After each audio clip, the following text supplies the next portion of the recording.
Navita classes में आप सभी का स्वागत है। जैसा कि आपको स्क्रीन पे दिखाई दे रहा होगा, आज हम कवर करने की कोशिश करेंगे directive principles of state policies, राज्य के नीति निर्देशक सिद्धांत। ये क्या होते हैं? देखिए, जो डीपीएसपीज़ हैं वो आर्टिकल 36 से लेके 51 तक मेंशन किए गए हैं। इनका सोर्स क्या है, ये कहाँ से लिए हैं? देखिए, इस वीडियो के अंदर हम कोशिश करेंगे डीपीएसपी से रिलेटेड जितने भी क्वेश्चन आते हैं और जो भी डाउट है वो क्लियर हो जाएंगे आप लोगों के। इसका सोर्सेज है आयरिश कॉन्स्टिट्यूशन से, मतलब आयरलैंड का जो संविधान था वहाँ से ये डीपीएसपीज लिए गए हैं। डॉक्टर भीमराव अंबेडकर ने इनके बारे में क्या बोला है, ये DPSPs as a novel features, ये नोवेल फीचर हैं हमारे संविधान के। डीपीएसपीज एंड फंडामेंटल राइट, मौलिक जो अधिकार हैं, और राज्य के नीति निर्देशक सिद्धांत जो हैं वो फिलोसफी हैं, वो एक सोल है and concise of the constitution, हमारे संविधान की फिलोसफी हैं। जो डीपीएसपीज और फंडामेंटल राइट हैं वो एक सोल है एंड कंसाइज है।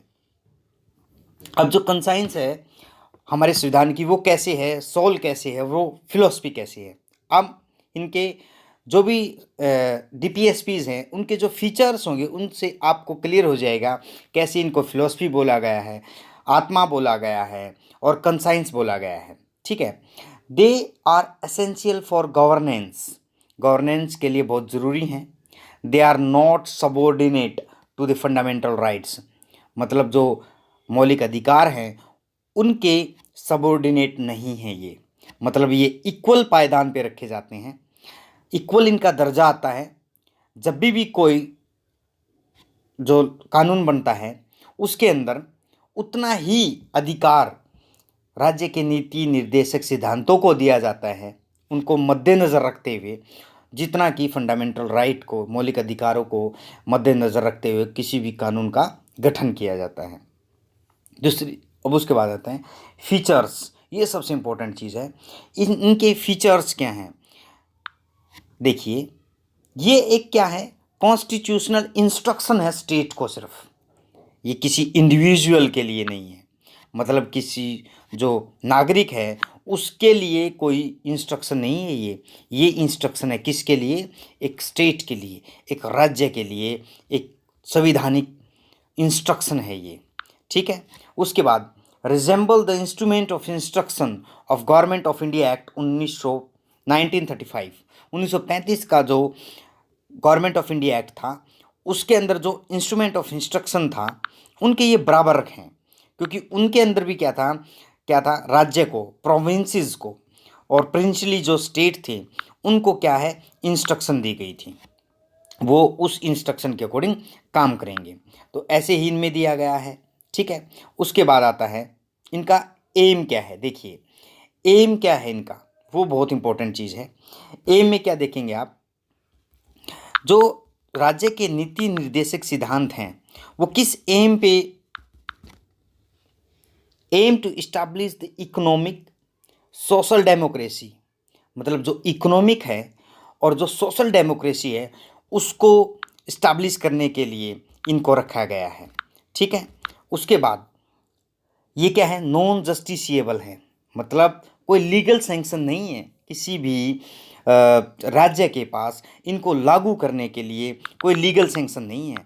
ठीक है, ये सिर्फ राज्य के अंदर अगर कोई कानून बनाया जाए या देश के अंदर कोई कानून बनाया जाए, वो सिर्फ ये चेक करने के लिए रखे गए हैं कि वो कानून किसी के फंडामेंटल राइट्स का हनन तो नहीं कर रहा है।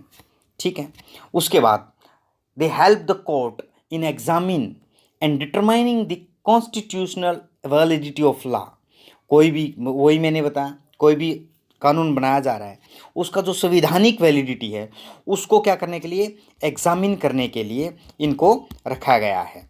ठीक है, उसके बाद आता है क्लासिफिकेशन ऑफ डीपीएसपीज। इनका क्लासिफिकेशन जो है संविधान के अंदर मेंशन नहीं है, ये बहुत इंपॉर्टेंट पॉइंट है, आपको ये ध्यान रखना है इस चीज़ को।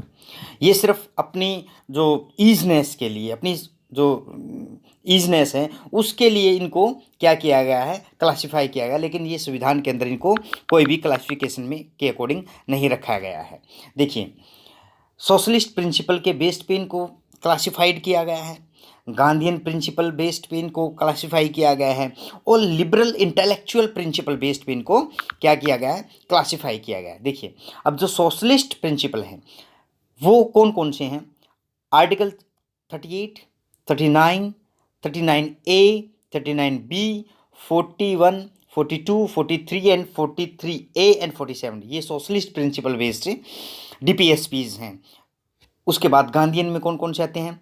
आर्टिकल 40, अनुच्छेद 40, 43, 43B, 46, 47, 48, ये गांधीयन प्रिंसिपल में आते हैं। और ये बहुत बार पूछे जाती हैं ये चीज़ें कि सोशलिस्ट प्रिंसिपल में कौन से DPSPs हैं और गांधीयन प्रिंसिपल में कौन से DPSPs आते हैं। लिबरल इंटेलेक्चुअल में कौन कौन से आते हैं?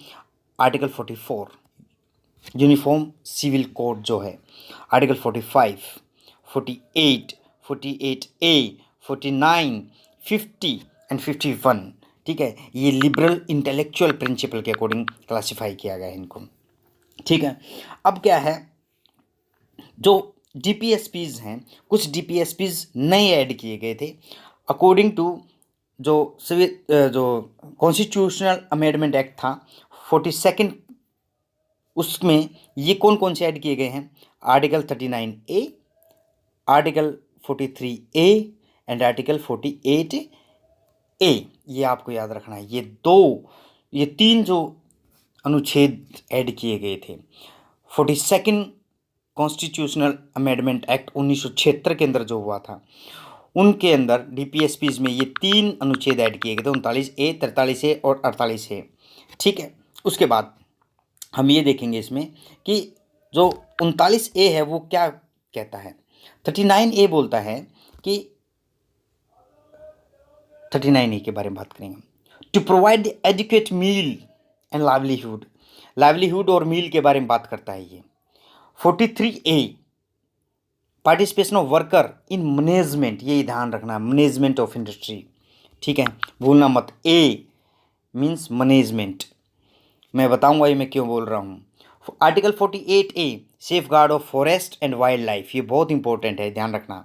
मतलब ये तीनों के तीनों 42 कॉन्स्टिट्यूशनल अमेंडमेंट एक्ट 1976 के अंदर जो हुआ था उसमें ये तीनों के तीनों ऐड किए गए थे हमारे DPSPs के अंदर, ठीक है। अब देखिए, जो 44th अमेंडमेंट एक्ट हुआ, कॉन्स्टिट्यूशनल अमेंडमेंट एक्ट जो 44th हुआ, उसके अंदर फिर एक आर्टिकल को ऐड किया गया। वो आर्टिकल क्या था?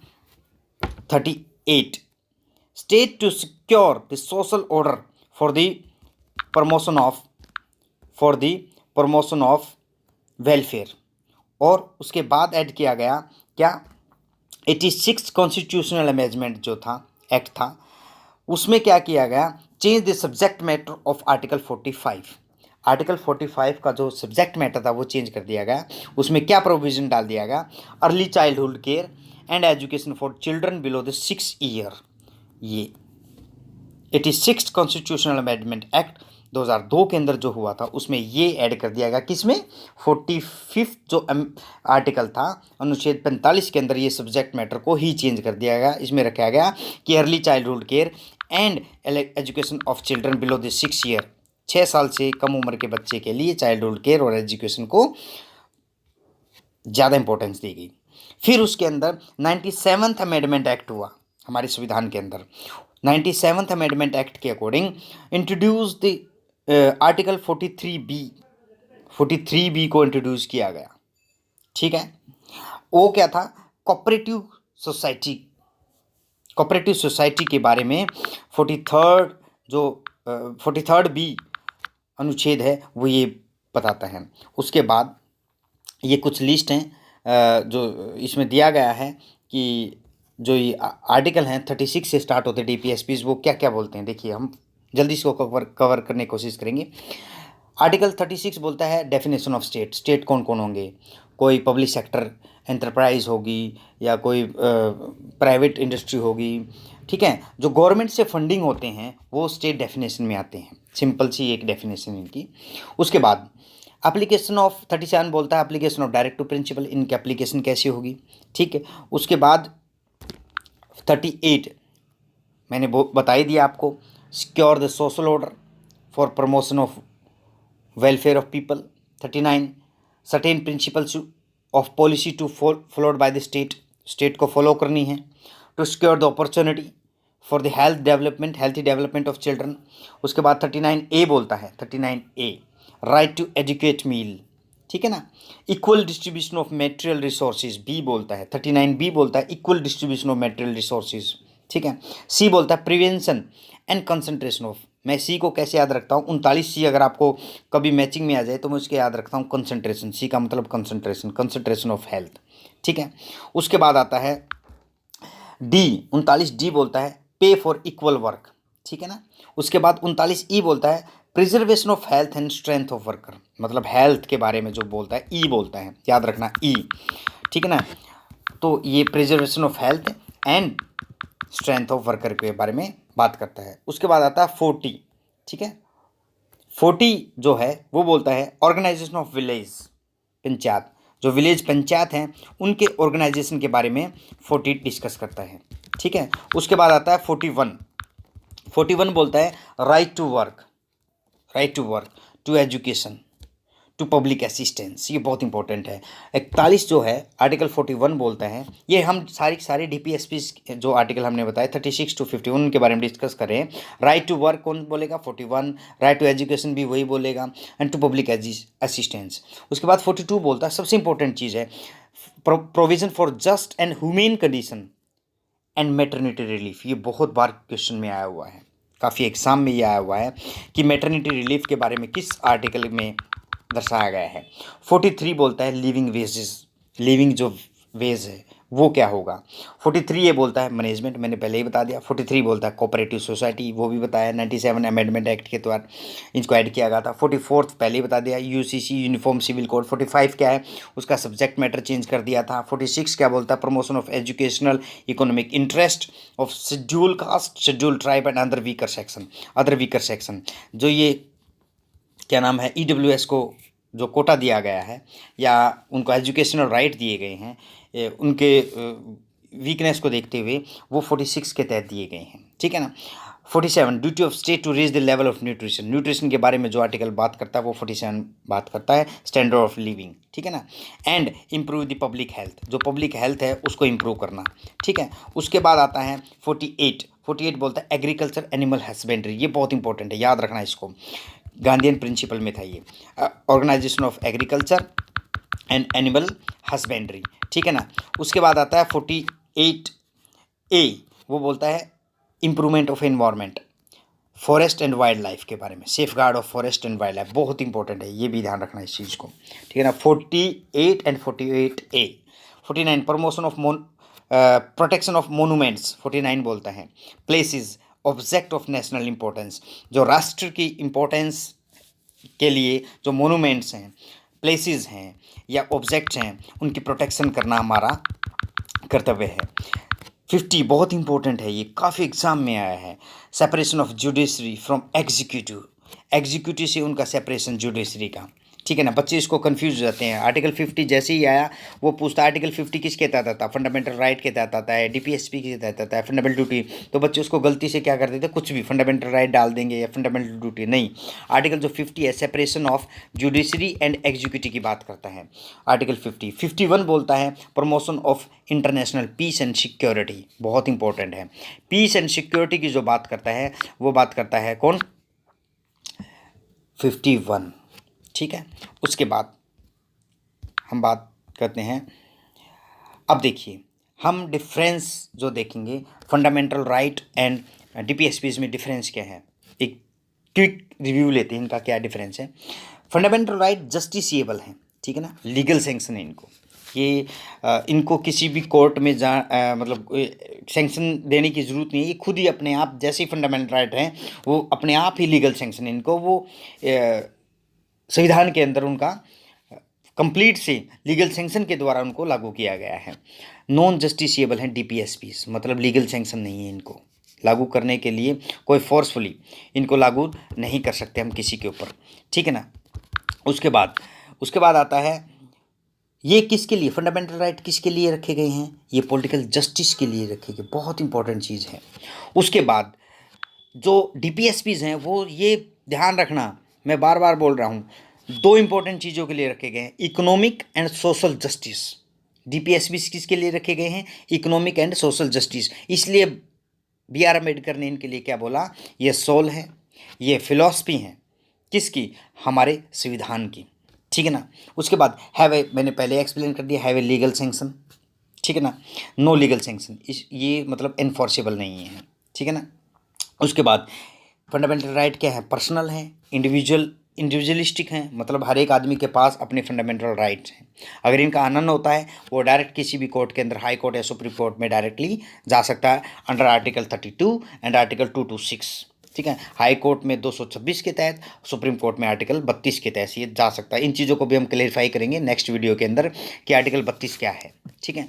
उसके बाद डीपीएसपीज है वो सोसाइटेरियन है, मतलब सोशलिस्ट पैटर्न है उनका, सोसाइटी के बारे में बात की गई है कि इनके अंदर डीपीएसपीज के अंदर, ठीक है। उसके बाद आता है ये, यही बात मैंने बोली, ये क्या है, ऑटोमेटिकली एनफोर्स्ड हैं, क्या हमारे जो फंडामेंटल राइट्स हैं वो ऑटोमेटिकली एनफोर्स्ड हैं, ठीक, उनको किसी कोर्ट में जाके एनफोर्स करवाने, लागू कराने की कोई ज़रूरत नहीं है, वो ऑटोमेटिकली जैसे इस संविधान में आए हैं वैसे ही लागू हो गए हैं, ये नॉट ऑटोमेटिकली एनफोर्स्ड, ठीक है ना।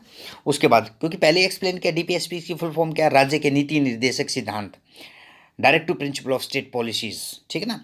Court declare a law violating the fundamental right is unconstitutional, अगर कोई लॉ ऐसा संविधान में बनाया गया या किसी भी सरकार द्वारा बनाया गया है तो कोर्ट उस लॉ को, अगर वो फंडामेंटल राइट का हनन कर रहे हैं, उनको अनकॉन्स्टिट्यूशनल डिक्लेयर कर सकता है, मतलब संवैधानिक नहीं है ये, ठीक है। कोई भी लॉ अगर किसी के फंडामेंटल राइट का हनन कर रहा है, लेकिन अगर कोई डीपीएसपीज है, अगर उसको court can not declare a laws violating DPSPs is unconstitutional, अगर कोई लॉ ऐसा बनाया गया है किसी भी डीपीएसपीज का हनन कर रहा है तो उस लॉ को कोर्ट जो है अनकॉन्स्टिट्यूशनल डिक्लेयर नहीं कर सकता, क्योंकि डीपीएसपीज क्या है, non justiciable, non enforceable, they have no legal sanction, ठीक है ना। ये सिर्फ सोसाइटी के लिए बनाए गए हैं ताकि ये मेंटेन रहे चीज़ें, नो ऑटोमेटिकली एनफोर्स्ड, ठीक है ना। इसलिए कोर्ट के पास किसी भी लॉ को, किसी भी कानून को अनकॉन्स्टिट्यूशनल डिक्लेयर करने की वैलिडिटी नहीं है, पावर नहीं है, अगर वो किसी डीपीएसपीज का हनन कर रहे हों। डीपीएसपीज मैंने बोला डीपीएसपीज का हनन कर रहे हों, लेकिन अगर वो फंडामेंटल राइट का हनन कर रहे हैं, कोई कानून, कोई लॉ, तो कोर्ट के पास फुल पावर है, उस लॉ को अनकॉन्स्टिट्यूशनल डिक्लेयर कर सकते हैं, ठीक है। Thank you. अगर आपको वीडियो पसंद आई है, वीडियो को प्लीज़ लाइक करना, शेयर करना एंड सब्सक्राइब करना। Thank you all.